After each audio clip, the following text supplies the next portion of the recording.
Manger dehors, autrefois, c'était la solution de facilité. Aujourd'hui, ça ressemble presque à signer un chèque à l'État.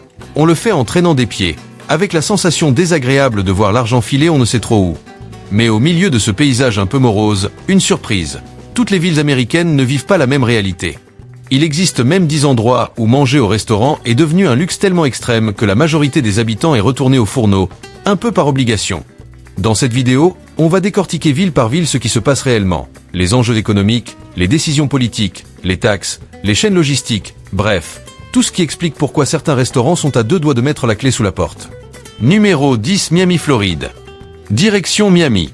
Ici, l'alarme la plus inquiétante ne vient ni des vagues, ni du voisin fan de salsa des 7 heures du matin. Non, le bruit qui réveille vraiment les habitants, c'est celui du terminal de paiement. Un simple bip de carte bancaire, et vous voilà plus éveillé qu'après 2 expressos. En 5 ans, la part des dépenses alimentaires consacrées à la cuisine maison est passée de 62,7% à 71,4%. Un bond énorme. Résultat, à chaque fois qu'ils s'attablent quelque part, les gens ont presque l'impression d'entendre leur portefeuille murmurer. Sérieux ? Ce plat vaut vraiment ce prix-là ? Les menus ont grimpé de 15 à 20%, parfois plus selon les établissements. Un simple poulet rôti peut vous coûter autant qu'un bidon d'huile pour un pick-up. Pour faire simple, sortir manger à Miami n'est plus une habitude, c'est devenu une décision financière. Pourquoi ? Parce que Miami-Dade est, de base, une zone coûteuse. Taxes foncières élevées, assurances limitées qui explosent, frais de fonctionnement qui montent comme un escalier sans fin. Et par-dessus tout, faire venir des produits en Floride coûte plus cher. Carburant, manque de main-d'œuvre dans les ports, retard. Les restaurants, pris à la gorge, n'ont plus d'autre choix que d'augmenter leurs prix. Et les habitants, eux, mangent à l'extérieur le strict minimum. La classe moyenne, qui voyait jadis les sorties resto comme un plaisir simple, a désormais ressorti les cartes de fidélité, les coupons rabais, les promotions sur la viande. Beaucoup de seniors avouent même devoir réapprendre à cuisiner. Ça peut faire sourire, mais pour eux ce n'est pas une mode. C'est la seule manière d'éviter que leur budget ne s'évapore comme du sable sur South Beach. L'ironie dans tout ça. Miami, autrefois paradis culinaire, est devenue une ville où manger dehors ressemble parfois à un loisir réservé à ceux qui veulent se rappeler ce que ça fait d'avoir le portefeuille qui brûle plus vite que le soleil de Floride. Mais la grande question demeure, est-ce juste une phase passagère ou bien les premiers signes d'un changement profond dans les habitudes américaines ? Peut-être que vous aussi, vous ressentez la même chose dans votre ville. Et si vous pensez que Miami, c'est déjà compliqué, attendez d'entendre ce qui se passe à l'autre ville, où certains habitants en sont carrément revenus à faire leur propre pain. Numéro 9, Atlanta. Atlanta, souvent présenté comme le paradis gastronomique du Sud, a perdu de sa magie. Les restaurants rapides autrefois bondés, ceux où il fallait tourner en rond pour trouver une place de parking, sont aujourd'hui presque déserts. Vous pouvez vous garer juste devant la porte. Pas parce que le service s'est amélioré, non, simplement parce qu'il n'y a plus personne à l'intérieur. Les dépenses en restauration ont chuté. Les dîners improvisés, les petits stops au drive après le boulot, les brunchs du dimanche, une institution locale, sont en net recul. Résultat, certains commerces réduisent leurs horaires. D'autres disparaissent carrément, sans bruit, comme si quelqu'un les avait effacés du plan de la ville. Pourquoi ? Atlanta est un carrefour logistique du Sud-Est. Quand le prix du transport, du stockage ou du carburant augmente ne serait-ce qu'un peu, les menus, eux, prennent 2 crans d'un coup. Viande plus chère, légumes touchés par la chaleur, coûts d'approvisionnement en hausse. Et quand tout grimpe, les restaurants n'ont qu'une seule solution, augmenter les prix. Les habitants, eux, n'en ont qu'une, rester chez eux. La classe moyenne d'Atlanta a toujours été réputée pour son sens de l'économie. Beaucoup font désormais du meal prep, un gros plat le dimanche pour tenir toute la semaine. Faire un plein de courses en promo chez Publix ou Kroger peut coûter moins cher que 2 repas au restaurant. Petit à petit, sortir manger n'est plus vu comme un geste simple, mais comme un petit luxe. Un peu comme acheter une paire de chaussures dont on n'a pas vraiment besoin. Sauf que, maintenant, plus personne n'en veut. Et la blague locale résume bien la situation. À Atlanta, il y a ceux qui cuisinent et ceux qui n'ont pas le choix. C'est dit avec humour, mais tout le monde sait que c'est la réalité. La question est donc la même. Est-ce juste une réaction au prix ou un vrai changement culturel ? Moins de sorties, moins d'achats impulsifs, plus de gestion du budget. Si vous vivez dans la région d'Atlanta, est-ce que vous aussi vous avez changé vos habitudes ? Numéro 8, Détroit. Détroit a toujours eu le don de se réinventer. Ville de l'automobile, puis symbole de déclin, puis de renaissance, et désormais, c'est la cuisine de chaque foyer qui vit une nouvelle transformation. Non pas grâce à une tendance celle-ci, mais à cause des factures qui montent comme des compteurs kilométriques. Un habitant résumait la situation avec humour. J'allais juste acheter un simple burger. Je me suis retrouvé avec une addition de 18 $. Ce jour-là, je suis devenu cuisinier malgré moi. Ça fait sourire, mais ça décrit parfaitement ce que beaucoup ressentent. Tout devient trop cher, trop vite. Plus rapidement encore qu'un moteur de Mustang qui s'emballe. Après le Covid, de nombreux petits restaurants n'ont jamais rouvert. Certains ont fermé définitivement, laissant leurs enseignes comme des souvenirs silencieux d'un passé animé. Ceux qui tiennent encore debout augmentent les prix, pas pour faire fortune, juste pour survivre au coût des ingrédients et aux taxes locales, qui ne sont pas vraiment une caresse. Le problème, c'est que les revenus, eux, ne suivent pas.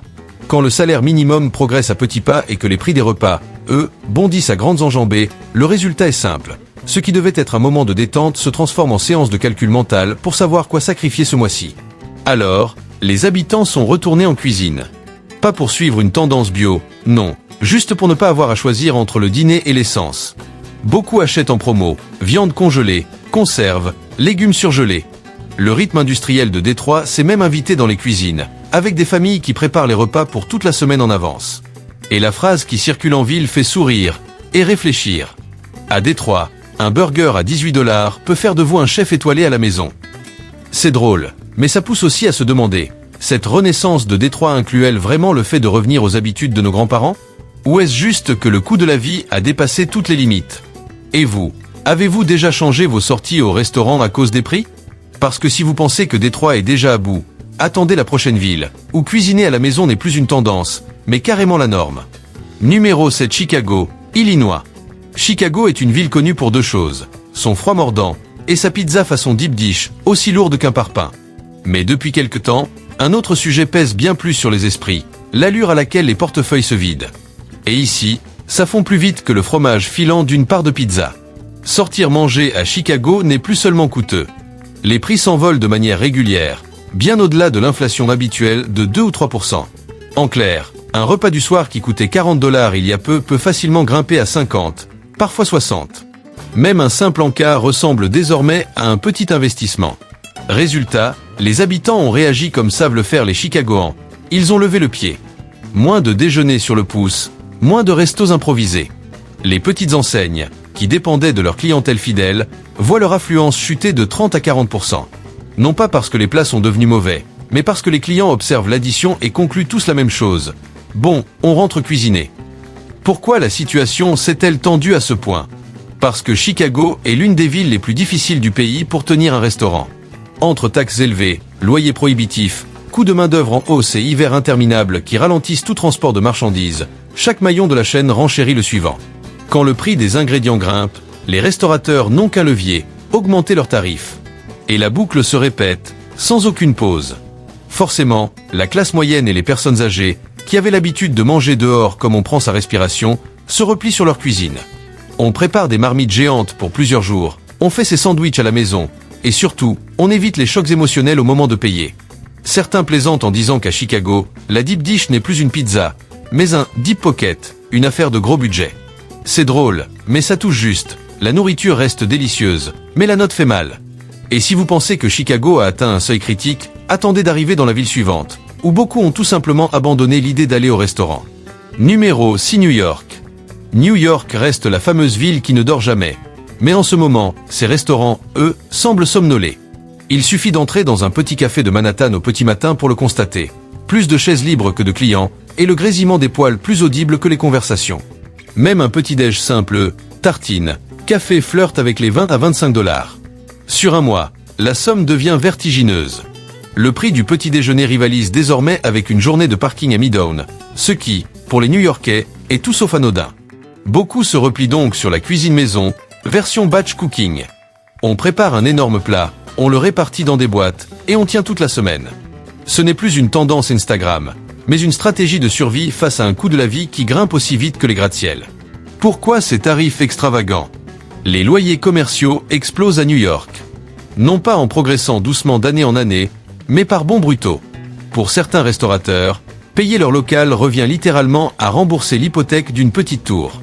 À cela s'ajoutent des réglementations complexes et coûteuses. Quand les charges montent en flèche, les menus suivent. Seul problème, les revenus des habitants, eux, ne suivent pas. Les travailleurs plus âgés, habitués à manger dehors par praticité, retournent à la cuisine. Pas par goût, mais par nécessité.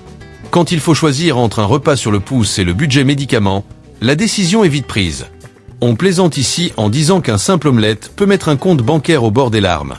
Humour new-yorkais, certes, mais qui pique un peu. Et une vraie question flotte dans l'air. New York est-elle en train de perdre une partie de son âme ? Cette ville, autrefois symbole des dîners, de la street food, des cafés où l'on avalait un petit-déj debout, pourrait-elle voir ce mode de vie disparaître ? Les habitants le sentent. Quelque chose est en train de changer. Et si vous pensiez avoir vu le pire, la ville suivante pousse encore plus loin le renoncement aux sorties au restaurant. Numéro 5, Los Angeles. Los Angeles, terre sainte de toutes les tendances culinaires, végan, keto, sans gluten, raw, farm to table. Les options ne manquent jamais. Ce qui manque, en revanche, c'est le courage d'entrer dans ces restaurants quand on pense à l'addition. Les habitants le disent bien, on a l'embarras du choix, mais pas celui du budget. Il suffit d'avoir commandé une salade bio récemment pour comprendre. Quand le total arrive, on a l'impression de découvrir une estimation d'assurance auto. Un chiffre si haut qu'on se demande si on a vraiment commandé une salade ou signé un contrat. Le coût de la vie à Los Angeles était déjà élevé, mais ces dernières années, tout a pris une tournure très californienne, rapide, spectaculaire, incontrôlable. Les loyers montent, l'essence s'envole, la livraison coûte un bras, et chaque hausse entraîne la suivante. Résultat, la restauration locale subit de plein fouet cette spirale. Tenir un établissement à Los Angeles fait partie des défis les plus coûteux du pays. Et dans cette ville qui adore manger dehors, de plus en plus de gens finissent par refermer la carte avant même de l'ouvrir. Imaginez Los Angeles, un endroit où l'on peut trouver absolument tout ce qu'on veut dans une assiette. Du végan au gluten-free, du keto au raw, du farm to table, tout y est. Pourtant, malgré cette profusion, de moins en moins de gens franchissent la porte des restaurants. Et la raison est simple, le portefeuille ne suit plus. Commander une salade bio aujourd'hui à LA, c'est un peu comme regarder un devis d'assurance auto. On fixe le montant quelques secondes en se demandant si on vient d'acheter un plat, ou de signer un contrat sans s'en rendre compte. Le coût de la vie déjà élevé dans la région a littéralement explosé ces dernières années. Les loyers flambent, le carburant grimpe, l'acheminement des produits coûte de plus en plus cher. Et forcément, la note au restaurant augmente avec tout le reste. Et quand on décortique ce qui se cache derrière un simple plat, on comprend vite pourquoi. Salaires plus élevés, loyers commerciaux exorbitants, normes et réglementations qui s'accumulent. Chaque petite dépense technique finit par devenir une charge immense pour les restaurateurs. Même les aliments sains, véritable ADN culinaire de Los Angeles, voient leur prix bondir plus vite qu'on ne peut faire défiler un feed Instagram. Résultat, une large partie des habitants, en particulier les plus âgés, retournent au fourneau. Ils cuisinent. Ils préparent leur repas à l'avance. Ils choisissent l'allée du supermarché plutôt que la table du restaurant. Pas par passion culinaire, mais pour éviter de passer la soirée à se demander quelle facture couper pour compenser le dîner de la veille. Et puis il y a cette phrase que tout le monde connaît à Los Angeles. Une blague légère, mais tellement révélatrice. Ici, il faut choisir, manger dehors, ou garder de quoi mettre de l'essence la semaine prochaine. Ça fait sourire, mais c'est un sourire qui fait réfléchir. Tu vis en Californie ? Est-ce que tu ressens, toi aussi, que s'offrir un repas au restaurant devient presque un choix stratégique ? Et si Los Angeles te paraît déjà sous tension, attends de découvrir la ville suivante, où cuisiner n'est plus une option, mais un vrai réflexe de survie. Numéro 4, Portland. Portland, c'est cette ville autrefois remplie de petites enseignes indépendantes, toutes plus originales les unes que les autres. Un vrai paradis pour les amateurs de cuisine créative, des petits lieux chaleureux, des décors bricolés, des menus inventifs. Aujourd'hui, entrer dans Portland, c'est comme feuilleter un album photo où une page disparaît chaque mois. Les tables sont toujours là.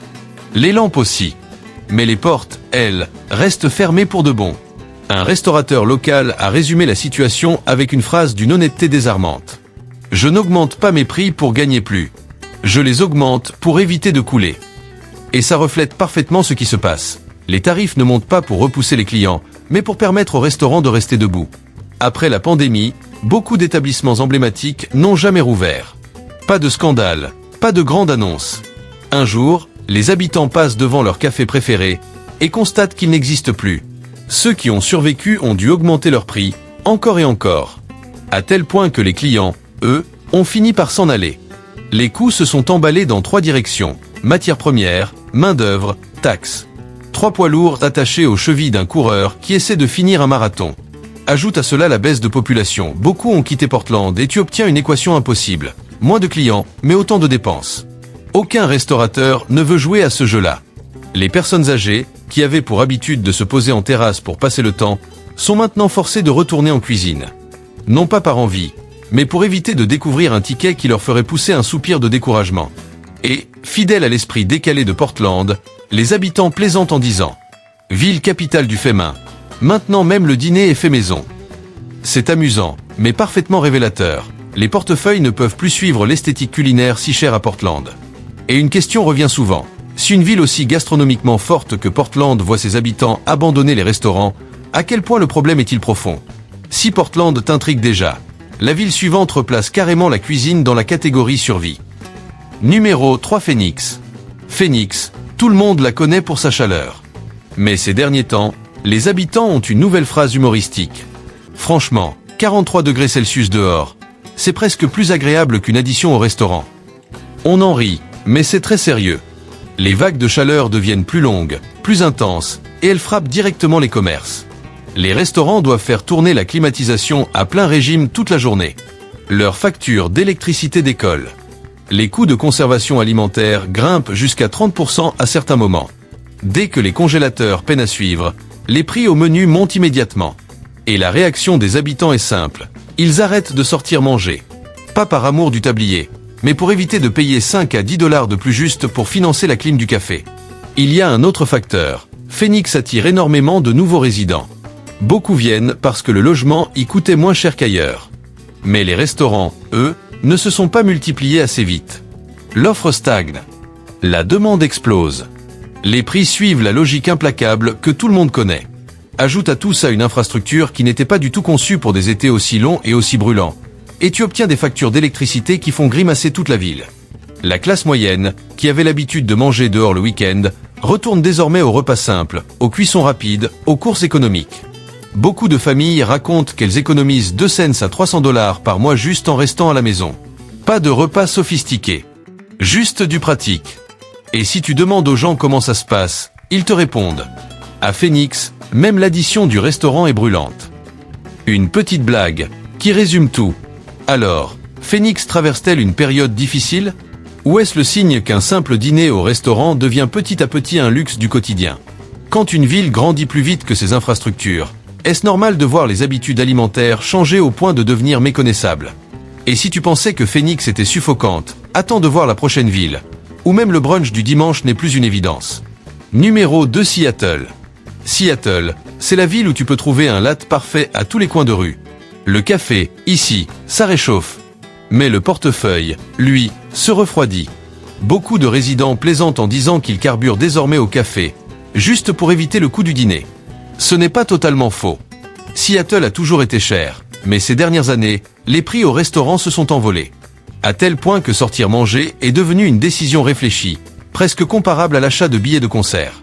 On ne va plus dîner, on planifie, on hésite, on calcule. Et cette flambée a une origine très claire, la structure même de l'économie locale.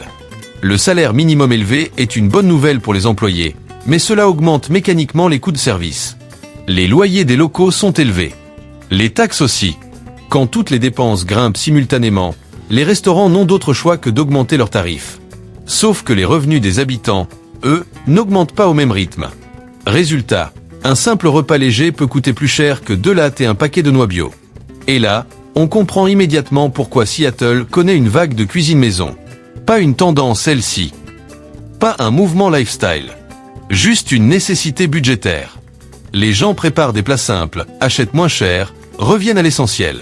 Pour beaucoup de seniors, réduire les sorties n'a rien à voir avec la santé. C'est une question de stabilité financière, tout simplement. Cette pression se glisse d'ailleurs dans toutes les conversations, dans tous les foyers. Comme la petite bruine typique de Seattle. Pas violente, mais constante, présente, impossible à ignorer. Alors, est-ce un simple passage difficile? Ou un vrai tournant dans la façon dont les habitants consomment leur nourriture? Et toi, si tu vis à Seattle, est-ce que tu sors encore dîner aussi souvent qu'avant?